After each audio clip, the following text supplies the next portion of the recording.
Olá pessoal, eu me chamo Thiago e juntamente com o Guilherme e com o Vitor, nós estaremos então apresentando para vocês esse tema da ecologia que é a sucessão ecológica.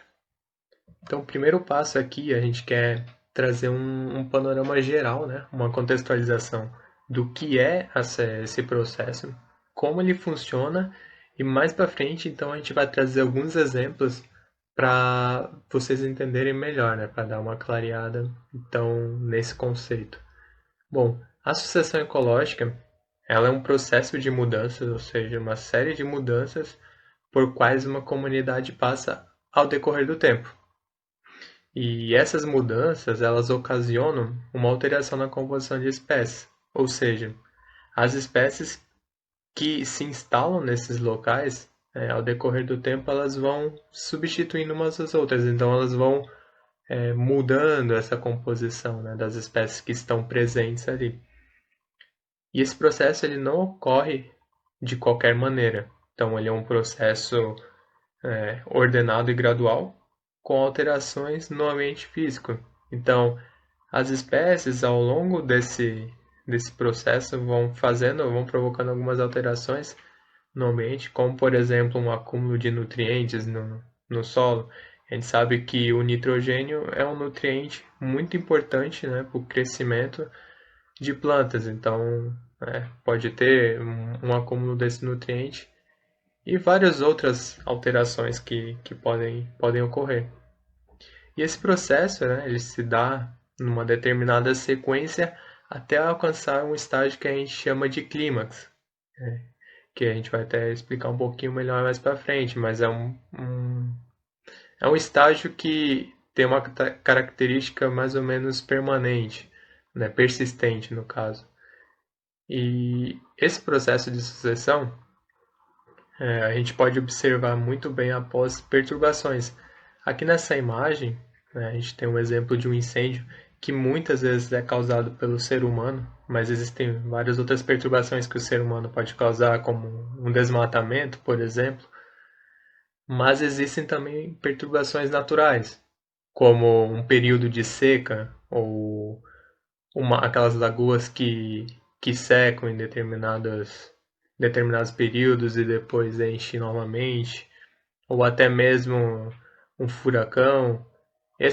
Essas perturbações, então, elas causam danos às comunidades e daí que promove que essa comunidade, então, ao longo do tempo, passe por esse processo de sucessão ecológica. Bom, então aqui a gente vem trazendo um pouquinho mais sobre essa mudança na composição de espécies, né, para explicar esse processo. Então, o que a gente tem que entender, né, inclusive tem essa imagem aqui, ó, é que para cada momento da sucessão ecológica, nessa escala temporal, existem determinadas vantagens que são melhores, né, para cada momento. Por exemplo, as primeiras espécies que chegam, né, as colonizadoras, pioneiras, as primeiras espécies que chegam nesses locais, elas têm algumas vantagens, como por exemplo, elas produzem muitas sementes, que são sementes pequenas, que são facilmente dispersadas, chegando em distâncias longas, e elas têm um crescimento rápido, e essas são vantagens que são muito boas para elas naquele momento. Já as espécies secundárias e as climáticas, elas possuem outras vantagens, né?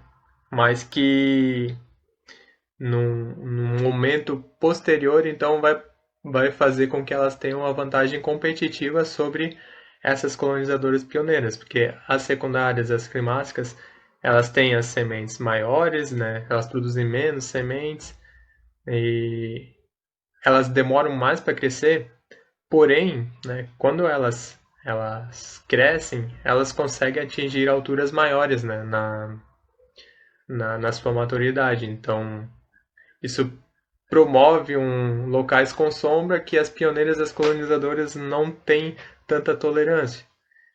E depois chega então num clímax, e aqui chega num clímax dinâmico.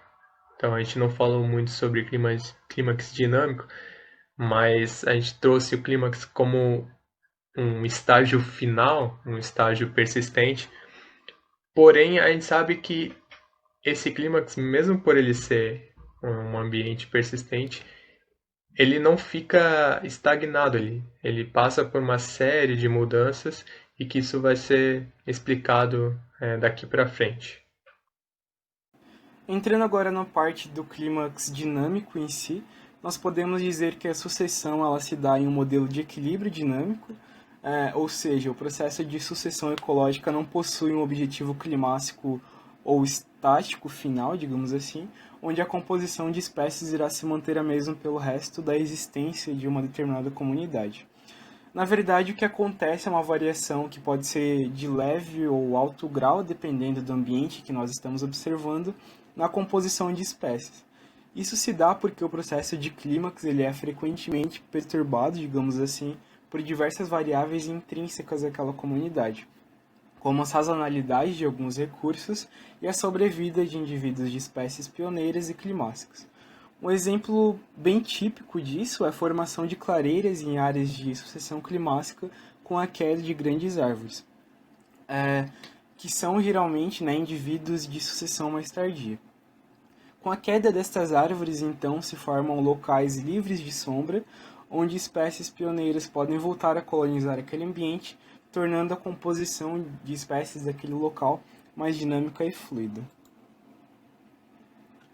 Como é de se esperar, a sucessão ecológica ela pode ocorrer em diferentes ambientes, e estes diferentes ambientes irão determinar o desenvolvimento da comunidade e as características do estado climático neste local. Desta maneira, uma espécie pioneira ela nem sempre terá essa característica colonizadora em todos os ambientes, pois isso depende da composição biótica e abiótica de cada local. O inverso também vale para as espécies climáticas, que nem sempre irão compor o clímax em todos os seus hábitats. Aqui temos o exemplo de sucessão em um ambiente formado inicialmente por rochas nuas, que passam por uma colonização inicial por musgos, seguidos pelo desenvolvimento de ervas e pequenos arbustos, formando o que alguns autores chamam de ecese, que seria o estágio inicial da sucessão ecológica. Seguindo o processo, então, nós temos o crescimento de um matagal com arbustos no estágio de série e depois de grandes pinheiros e carvalhos configurando o estágio climático de sucessão. E lembrando então que esse estágio climático, então, na verdade, ele seria um estado de equilíbrio dinâmico na composição de espécies. Um exemplo clássico da sucessão ecológica é o da ilha de Krakatoa. Krakatoa é uma ilha vulcânica da Indonésia que está localizada no Estreito de Sunda e é vizinha das ilhas de Sumatra e Java. Krakatoa teve sua última erupção registrada no dia 11 de abril de 2020, mas a erupção que queremos tratar aqui é a que ocorreu no dia 27 de agosto do ano de 1883. Na data desta explosão vulcânica, a vida foi apagada da ilha e a maior parte dessa ilha ela foi jogada para longe. Além disso, uma enorme quantidade de cinzas vulcânicas encheram a atmosfera de diversas regiões do globo, que principalmente ao redor ali então dessa ilha, reduzindo a luz solar que chegava à superfície terrestre durante um bom tempo. Com esse acontecimento, os cientistas perceberam que Krakatoa poderia ser um ótimo local para estudar o desenvolvimento das comunidades biológicas ao longo do tempo, e por conta disso diversas expedições foram realizadas ao longo do próximo século com o objetivo de verificar a sucessão ecológica daquela ilha. Eles verificaram então que as primeiras espécies de plantas que chegaram à ilha e começaram a colonizá-la foram aquelas que eram dispersas por forças físicas, a exemplo daquelas que tinham suas sementes ou esporos dispersas pelo mar, sendo que, como a gente pode ver aqui no gráfico, em 1886, ou seja, 3 anos após a erupção vulcânica, 10 das 24 primeiras espécies colonizadoras da ilha eram espécies que tinham suas sementes dispersas pelo mar. Com o passar do tempo, a comunidade vegetal da ilha ela foi se desenvolvendo e o processo de sucessão ele foi se acentuando até que, por volta ali do ano de 1920, as florestas já voltaram a se desenvolver e com a formação dessas florestas, os animais foram sendo atraídos aqui para a ilha, passando então a dispersão por animais ser mais frequente do que a dispersão por eventos físicos, né, como aquelas espécies que tinham suas sementes dispersas pelo mar ou pelo vento, indicando assim então uma alteração na composição das espécies desse local e uma progressão nesse processo de sucessão ecológica. Um outro exemplo de ambiente onde ocorre essa sucessão é em lagos que, ao longo do tempo, vão recebendo sedimentos provenientes de regiões ali ao entorno. Neste caso, o lago ele é inicialmente colonizado por algas, animais e vegetais aquáticos. Com o passar do tempo e o acúmulo de sedimentos, a composição do lago muda, passando por um estado intermediário, seguido pela total formação de terra firme, por conta dos sedimentos, né, no lugar onde havia esse lago, configurando assim uma nova gama de espécies terrestres que poderão compor esse local e dar sequência a uma nova sucessão ligada principalmente ao desenvolvimento de espécies terrestres. O entendimento destas características de sucessão são extremamente importantes para o estudo da conservação e iremos ver isso mais à frente.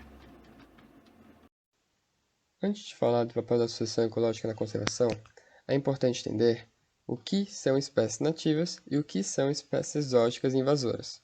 De modo geral, espécies nativas são espécies originárias da região em que vive, ou seja, que cresce dentro de seus limites naturais. E um bom exemplo de espécie nativa é a pitangueira, Eugênia uniflora, que está representada aqui, no canto, e que provavelmente muitos devem conhecer ou até já devem ter comido a pitanga.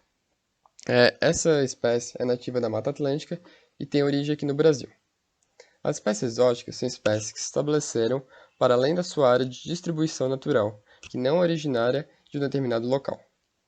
Já as espécies invasoras são espécies exóticas que proliferam sem controle e passam a representar ameaça para espécies nativas e para o equilíbrio dos ecossistemas que passam a ocupar e transformar a seu favor.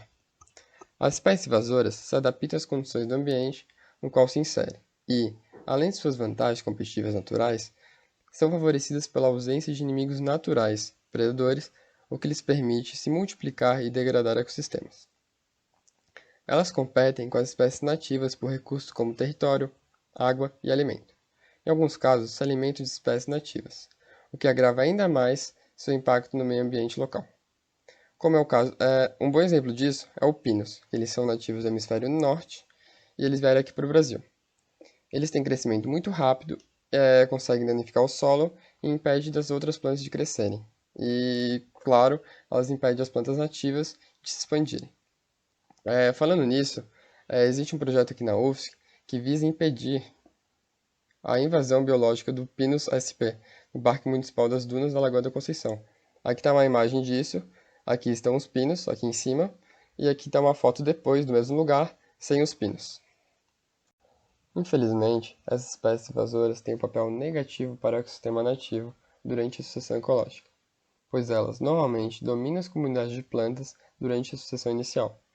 Existem diversas causas para isso, porém a mais relevante é a de sua interação com os fungos, conhecidos como micorrizas, e outros organismos do solo que podem facilitar ou até mesmo inibir sua colonização.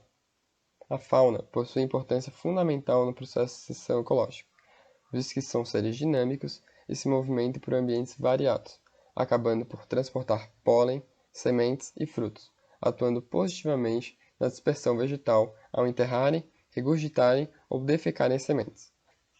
Quando falamos de degradação da paisagem, nas queimadas do Pantanal, como está citado aqui, ou desmatamento da Amazônia, normalmente estamos referidos às espécies climáticas, pois são espécies que estão no clímax da vegetação, quando a comunidade vegetal atinge o equilíbrio ecológico.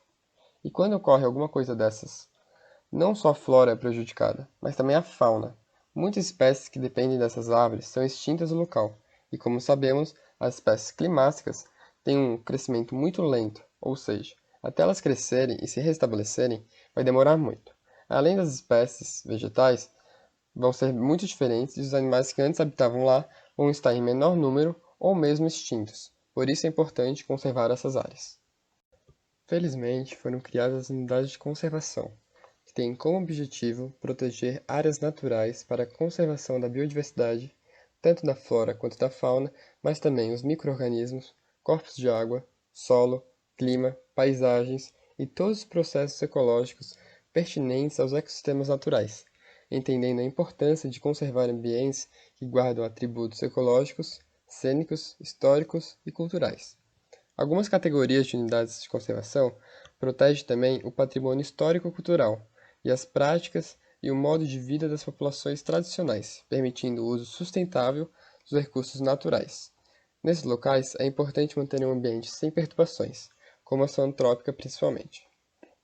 Essas unidades de conservação contribuem para diversas coisas, como a regulação da quantidade e qualidade da água para consumo, fertilidade dos solos e estabilidade das encostas, relevo, equilíbrio climático e manutenção da qualidade do ar, podendo amenizar o clima, deixar mais úmido, absorvendo gás carbônico e liberando oxigênio.